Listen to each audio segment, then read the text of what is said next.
आइए चलिए एक और तरीके से सीखते हैं इस कॉल सिनेरियो को निकालने के लिए। आपने फॉर्मूला लिख ही लिया था। देखिए दो चीज़ें होती हैं, एक तो अप्लाइड फॉर कि एप्लीकेंट ने कितने की एप्लीकेशन भेजी, एक होता है अलॉटेड फॉर। यदि आपको अप्लाइड फॉर दिया हुआ है कितने शेयर्स की एप्लीकेशन एप्लीकेंट ने डाली थी, तो आपको निकालना है अलॉटेड फॉर। ठीक है, अलॉटेड फॉर का फॉर्मूला क्या है? अलॉटेड फॉर का फॉर्मूला है applied upon total applied into total allotted. यदि उसने आपको अलॉटेड फॉर दिया हुआ है, क्वेश्चन में कितने शेयर्स उसे दिए गए हैं, जैसे हमारा क्वेश्चन है 500 शेयर दिए गए हैं, तो आपको वहां पर निकालना है अप्लाइड फॉर। अप्लाइड फॉर निकालने के लिए आपको क्या करना पड़ेगा? Allotted upon total allotted into total applied. इस तरह से आपको निकालना पड़ेगा। सबसे पहली बात ये सीखने की है, इस बात को सीखिए। ठीक है, अप्लाइड फॉर निकालने का मतलब है कितने शेयर्स की एप्लीकेशन दी। अलॉटेड फॉर निकालने का मतलब है कंपनी ने उसे शेयर्स कितने दिए। ठीक है, अब गिवन क्वेश्चन में जो क्वेश्चन नंबर 53 हम कर रहे हैं, यहाँ पे दिया हुआ है 500 शेयर्स पर शेयर होल्डर ने, गोपाल ने अपनी अलॉटमेंट मनी नहीं दी। मतलब कि 500 शेयर्स पे देने का मतलब नहीं देने का मतलब है कि 500 शेयर्स जो हैं वो अलॉटेड हैं, हमने उसे 500 शेयर्स दिए हैं, तो उसने एप्लीकेशन कितने की भेजी थी ये निकालना है। तो एप्लीकेशन कितने की भेजी थी निकालने के लिए फॉर्मूला है allotted upon total allotted into total applied. ठीक है, उसमें मैंने आपको बता दिया तरीका। अलॉटेड कितने हैं? 500 शेयर्स हैं। ठीक है, अब आपको क्या जाना है? ग्रुप में जाना है। ग्रुप क्या बताता है? ग्रुप बताता है कि ये ग्रुप है 35,000 25,000 वाला, क्योंकि 5,000 वालों को तो कुछ नहीं दिया, एक ही ग्रुप दिया हुआ है।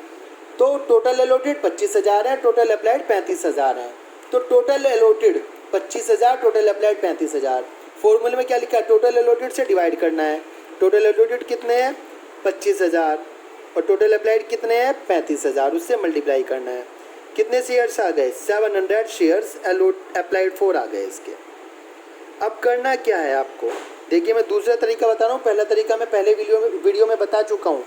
सेकंड वे में क्या करना है, करने का तरीका ध्यान से देखिएगा। 700 शेयर्स पर इसने एप्लीकेशन मनी भेजी, अप्लाइड करा था तब पैसे भेजे 700 शेयर्स पर 25 रुपीज़। ठीक है, मेरी बात समझ में आ रही है? इसने कितने शेयर्स में भेजे? 700 शेयर्स पर 25 रुपीज़ भेजे। आप समझ पा रहे हैं? जब इसने एप्लीकेशन मनी भेजी है 25 रुपये की भेजी है, तो जितने शेयर्स की एप्लीकेशन दे रहा है उनके साथ पैसे भेजेगा। ठीक है, कितने हो गए 700 शेयर्स पर? सबसे बड़ी बात ये आती है। तो यहाँ पर इसके जो पैसे आए हैं 17,500 रुपीज़ आए हैं। ठीक है, कितने आए हैं? 17,500 रुपीज़ आए हैं। ओके, फिर हमने इससे एप्लीकेशन पे कितने हमें इससे पैसे चाहिए थे। हमने क्योंकि इसे 500 शेयर दिए, तो एप्लीकेशन पे हमें इससे केवल 500 इंटू 25 12,500 चाहिए थे। ये माइनस कर दो तो इसका हमारे पास एक्सेस मनी कितनी बच गई? 5,000 बच गई। 17,500 इसने भेजे, हमने इसे 500 शेयर दिए, केवल 12,500 इससे चाहिए, इसके 5,000 बच गए। अब हम अलॉटमेंट पे कितने मांगने वाले हैं इससे? अलॉटमेंट पे इससे मांगने वाले हैं इसके 500 शेयर जो हमने दिए हैं उस पर 20 रुपये। अलॉटमेंट मनी कितनी मांगी अपने? 20 रुपये। तो कितने मांगने वाले हैं? 10,000। अब यदि 5,000 इसके पहले से बढ़े हुए हम 10,000 मांग रहे हैं, तो कितने और इसे देने थे? 5,000 देने थे, 10,000 माइनस करके। और ये इसने अलॉटमेंट मनी नहीं दी, तो यही अलॉटमेंट मनी क्या हो गई? कॉल्स इन एरियर हो गई। ठीक है, इस तरह से भी आप कॉल्स इन एरियर निकाल सकते हैं। आपकी बुक में है जो इस वाला तरीका दिया हुआ है, लास्ट वीडियो वाला, मैं आपको इस वीडियो तरीके से कराऊंगा, जिससे आपको बिल्कुल समझ आ जाए कि कितने पैसे भेजे थे, कितने पैसे एप्लीकेशन पे चाहिए थे, एक्सेस कितने बचे, फिर अलॉटमेंट पे कितने पैसे चाहिए, और कॉल्स इन एरियर कितने की हुई। ठीक है, तो calls in arrear given question में जो मैंने अभी 10,000 की लिखी थी वो लिख रहा था मैं पिछले मेथड से। तो अब से आपको कितना लिखना है? यहाँ पे 10,000 की जगह इस तरह से लिखना है 5,000। जब भी कब जब भी ओवर सब्सक्रिप्शन ऑफ शेयर्स हो और फॉरफीचर हो रहा हो शेयर्स का, at that time over subscription में यदि कॉल सीनियर हो रही है तो आपको ध्यान रखना है कि क्या जो कॉल सीनियर कर रहा है किसी ऐसे ग्रुप से है जिसने एप्लीकेशन पे एक्सेस मनी भेजी है, और यदि एप्लीकेशन पे एक्सेस मनी भेजी है तो वो एप्लीकेशन मनी पे जो भी ज़्यादा पैसे आए हैं वो उसके अलॉटमेंट पे एडजस्ट होंगे। फिर देखना है क्या अलॉटमेंट पे कॉल सीनियर करी है, कॉल सीनियर करी है तो इस तरह से कैलकुलेशन करनी पड़ेगी। दूसरा क्वेश्चन उठ के आया, सर यदि उसने अलॉटमेंट पे कॉल सीनियर करी ही नहीं और उसके सारे के सारे पैसे कहाँ एडजस्ट हो गए, जितने भी एक्सेस भेजे थे अलॉटमेंट पे एडजस्ट हो गए, फिर उसने फर्स्ट कॉल पे कॉल सीनियर करी तो बेटा एक्सेस तो पूरे के पूरे एडजस्ट हो गए ना। जब एक्सेस अलॉटमेंट पे एडजस्ट हो गए तो फर्स्ट कॉल पे दोबारा से कैलकुलेट करने की ज़रूरत है ही नहीं। इस क्वेश्चन को सीधा आप क्या करेंगे, 500 इंटू 30 और 500 इंटू 30 करके क्या कर देंगे, 15,000 यहाँ सीधे लिख देंगे, क्योंकि जितने भी एक्सेस पैसे आए थे वो अलॉटमेंट पे एडजस्ट हो चुके हैं। तो ये जो सारी कैलकुलेशन हमने करी थी यहाँ पे अलग अलग अल्टरनेटिव तरीके से, ये करने की आवश्यकता पड़ेगी नहीं। सारे के सारे पैसों की क्या हो गई, कॉल सीनियर हो गई। ये तब करने की ज़रूरत पड़ेगी जब ओवर सब्सक्रिप्शन हुआ हो, ओवर सब्सक्रिप्शन के साथ साथ कॉल सीनियर हुआ हो। ओवर सब्सक्रिप्शन जब हुआ है तो जो कॉल सीनियर कर रहा है वो ऐसे ग्रुप से है जिसकी एक्सेस एप्लीकेशन मनी आई है और अलॉटमेंट पे वो पैसे नहीं दे रहा है, तभी ये कैलकुलेशन होगी। समझ रहे हैं बात को। अब बात आई, सर इतने सारे एक्सेस पैसे आए हैं कि अलॉटमेंट पे भी एडजस्ट हो गए और फर्स्ट कॉल पे भी एडजस्ट हो गए, और उसने फर्स्ट कॉल मनी नहीं दी, अलॉटमेंट की दे दी, तो बेटा अलॉटमेंट के लिए कैलकुलेशन नहीं हुई थी, फिर फर्स्ट कॉल के लिए होगी। बट इस तरह का क्वेश्चन आपका नहीं होता। मेनली जो क्वेश्चन होगा वो इस तरह का होगा कि उसने एक्सेस मनी भेजी है, आपको एक्सेस मनी अलॉटमेंट पे एडजस्ट करनी है, और उसने अलॉटमेंट के पैसे नहीं दिए, बस यहाँ तक की कैलकुलेशन आपको एग्जाम में करनी पड़ेगी। ठीक है, इस क्वेश्चन को यदि नहीं समझ आए बार बार सुन के दोबारा से करना है। अब कॉल सीनियर आपको पता चल गई। इसके बाद उन्होंने क्वेश्चन में कहा है जैसे ही कॉल सीनियर हो रही है इमीडिएटली आपको क्या करना है, फोरफिट करना है शेयर्स को। तो आइए फोरफिट करते हैं शेयर्स को। आइए फोरफीचर के लिए देखते हैं फोरफीचर कैसे होगा।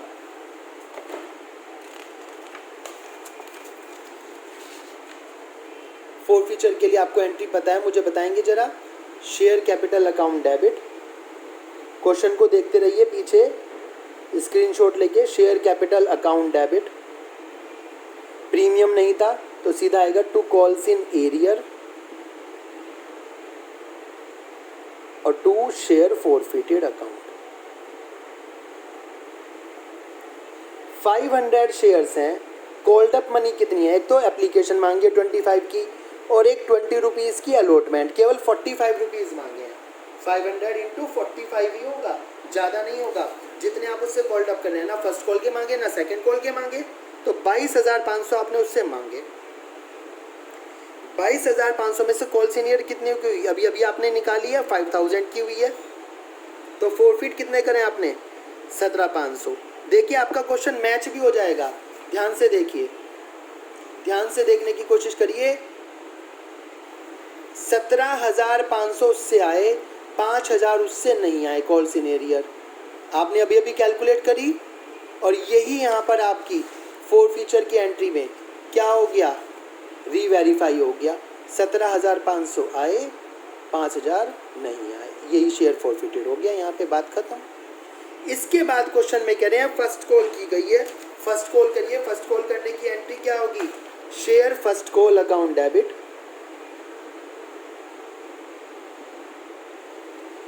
To share capital. First call देखिए आपकी बुक में स्क्रीनशॉट में जो भी आपने लिया हुआ हो, कितने की है। सबसे पहले तो आपके पास शेयर्स कितने थे बेटा, आपके पास शेयर्स थे 25,000। 25,000 में से 500 शेयर्स आपने क्या कर लिए, फोरफिट कर लिए। जिन्हें फोरफिट कर लिया उनसे पैसे थोड़े मांगेंगे, तो 25,000 में से 500 माइनस कर दीजिए। 30 रुपीज़ आपने मांगे हैं फर्स्ट कॉल पे, तो कितने हो गए, 7,35,000।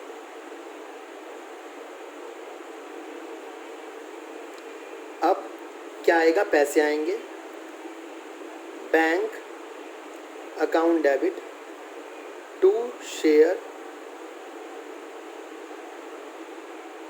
First call account. ठीक है, पैसे मांग लीजिए शेयर फर्स्ट कॉल पे कितने आ रहे हैं, कोई भी कॉल सीनियर वगैरह नहीं है, तो सारे के सारे पैसे आ गए, बात ख़त्म। इसके बाद आपको क्या करना है, आपको रीइशू की एंट्री करनी है। रीइशू की एंट्री क्या होगी, बैंक अकाउंट डेबिट। क्वेश्चन में पढ़िए रीइशू के लिए क्या कहा है, शेयर्स फॉरफिटेड वर रीइशूड एट 78 पर शेयर, 78 पर शेयर में बेच दिया, 75 paid up to share capital. मैंने बताया था paid up value share capital में आती है। सारे फॉरफिटेड शेयर्स बेच दिए। फॉरफिटेड कितने हैं, 500 शेयर्स हैं, 500 के 500 बेच दिए। तो जो भी एक्सेस एप्लीकेशन मनी है वो कहाँ जाएगी आपकी, to securities premium reserve account में जाएगी। कहाँ जाएगी, सिक्योरिटी प्रीमियम रिजर्व में। बस इस तरह से क्या हो जाएगी, आपकी कैलकुलेशन हो जाएगी किसकी, रीइशू की। तो रीइशू पे देख लीजिए कितना पैसा है आपका, रीइशू पे 37,500 तो यहाँ पे बैठते हैं आपके, ठीक है, और 1,500 रुपीज़ यहाँ पे बैठते हैं। तो टोटल कितने आए आपके पास, 39,000 रुपीज़ आए। अब आपको सबसे लास्ट में क्या करना है, share forfeited account debit to capital reserve, जितना भी प्रॉफिट हुआ है आपको रीइशू पे वो यहाँ डाल देना है। और पूरे के पूरे पैसों का आपको प्रॉफिट हो गया, जितने भी आपने मारे थे। क्यों, क्योंकि आपने जो रीइशू करा है वो किस पे करा है, प्रीमियम पे करा है। तो आपको प्रॉफिट कितने का हो गया, टोटल 17,500 का ही प्रॉफिट हो गया। और सारे के सारे पैसे आप कहाँ डाल देंगे, कैपिटल रिजर्व में डाल देंगे। बात समझ में आ रही है, इस तरह से क्वेश्चन होगा फुल फ्लैश। अब बात आती है सर कैश बुक बनाने को आ जाए तो आपको अच्छी तरह आती है कैश बुक बनानी। फर्स्ट एंट्री से देखना शुरू करिए, बैंक कहाँ कहाँ पर आया है। सबसे पहले आया है टू शेयर एप्लीकेशन पे, और शेयर एप्लीकेशन पे कितने पैसे आए थे, देखिए जरा, 10 लाख रुपीज़ आए थे, लिख दीजिए 10 लाख, आप जीरोज ही लगाएंगे। फिर आए थे टू शेयर अलॉटमेंट पे, to share allotment account, share allotment पे कितने आए थे, बैंक के सामने देखिए, बैंक अकाउंट डेबिट, मैं यहाँ पे लिखना भूल गया हूँ, यहाँ पे 2,45,000 आए हैं, ठीक है, तो 245 लिख दीजिए। फिर इसके बाद कहाँ आए हैं, to share first call account, first call पे कितने आए हैं, 7,35,000। फिर रीइशू पे आए हैं to share capital, share capital कितने हैं, 37,500। और टू सिक्योरिटीज प्रीमियम कितना आया है, 1,500। बिल्कुल यहाँ से उतारना है बैंक की एंट्रीज का, ठीक है। बाकी आपने किसी को रिटर्न भी करे थे पैसे, ध्यान करिए, पैसे रिटर्न करे थे यहाँ पे बैंक अकाउंट जब दूसरी एंट्री कर रहे थे, ठीक है ना, जिनके पैसे 5,000 शेयर वालों को कुछ भी नहीं दिया था। तो बाय शेयर एप्लीकेशन अकाउंट 1,25,000, इसको प्लस कर दीजिए, ये आ गया शायद 20,19,000। और इस 20,19,000 में से आप क्या माइनस कर लीजिए, 1,25,000 माइनस कर लीजिए, बाय बैलेंस सीडी बच गया 18,94,000 का। अब बात आती है सर जब हम कैश बुक बनाएंगे तो हमें कौन सी एंट्री करनी है कौन सी नहीं। मैंने आपको बताया हुआ बैंक की कोई भी एंट्री नहीं करनी, ये वाली एंट्री छोड़ दीजिए। अब आपने कर दी तो इसे काट दीजिए, कोई प्रॉब्लम नहीं है, इस तरह से काट दीजिए वहाँ पे, ठीक है। ये वाली एंट्री नहीं करनी, काट दीजिए इसे वहाँ पे। एग्जाम में बस ध्यान रखना है बैंक की कोई भी एंट्री नहीं करनी है, जैसे ये वाली एंट्री इसे काट दीजिए, यहाँ पे नहीं करनी है, ठीक है। ये वाली एंट्री है, इसमें ये नीचे वाली एंट्री तो कर दीजिए। नीचे वाली एंट्री का मतलब देखिए जिसमें मैं राउंड कर रहा हूँ, ये तो करनी है आपको, बाकी नहीं करनी। मतलब 2,55,000 की एंट्री कर दीजिए, 245 को हटा दीजिए, और यहाँ पे भी कितना आ जाएगा 255, ठीक है। इसी तरह ये बैंक जहाँ पे लिखा हुआ है इसे हटा दीजिए, 125 को, यहाँ से हट गया 125, और ऐसे शेयर कैप एप्लीकेशन में से भी क्या आ जाएगा 125 हट जाएगा। जब कैश बुक बनाएंगे तो ध्यान रखिए सब्सिडरी बुक है, सब्सिडरी बुक में जर्नल एंट्री नहीं होती, सीधा सब्सिडरी बुक बनती है, ठीक है। तो कैश बुक बनाते वक्त ये ध्यान रखना है बैंक की एंट्री नहीं होगी। यदि गलती से कर भी दिया तो काट दीजिए, ठीक है। अब बात आई सर वो वाली एंट्री मैंने पूरी काट दी, समझ आ गया, ये वाली एंट्री कैसे करूँ, कोई बात नहीं, आप इस लाइन पे ऐसे लाइन फेर दीजिए, कट हो गई, और यहाँ पे काट के इसके ऊपर लिख दीजिए 255। ऐसे ही इस वाली लाइन पे इस तरह से लाइन फेर दीजिए और यहाँ 10 लाख काट के लिख दीजिए 8,75,000। कोई प्रॉब्लम नहीं है, बस एग्जामिनर को आपकी फिगर साफ साफ दिखनी चाहिए, वो आपको पूरे मार्क्स देगा। उसे पता चल जाएगा कि आपने गलती से पहले क्या कर दिया था, बैंक की एंट्रीज कर दी थी, फिर आपने लास्ट में पढ़ा कि कैश बुक की बनानी है तो हमने बैंक की एंट्री काट दी, बट आपने सब कुछ ठीक ठीक किया तो आपको पूरे मार्क्स मिलेंगे। यदि कोई बच्चा सीधे सीधे नहीं बना सकता तो, और जो सीधे बना सकता है बिना बैंक की एंट्री करे, कैश बुक बना के काम कर सकता है, रफ में काम कर सकता है, केवल बाकी सारी ड्यू की एंट्रीज कर सकता है, तो उसके लिए तो बेटर है वो वैसे कर ले, उसे डबल काम करने की आवश्यकता नहीं है। ओके, तो इसमें जो कुछ भी प्रॉब्लम हो इस तरह से क्वेश्चंस को करने की कोशिश करें। देखिए 53, 54, 55, 56 इसी तरह के क्वेश्चन है सेम टू सेम, आप इन्हें ट्राई करें। यदि इनमें कोई प्रॉब्लम हो तो मुझसे पूछें। Okay, thank you.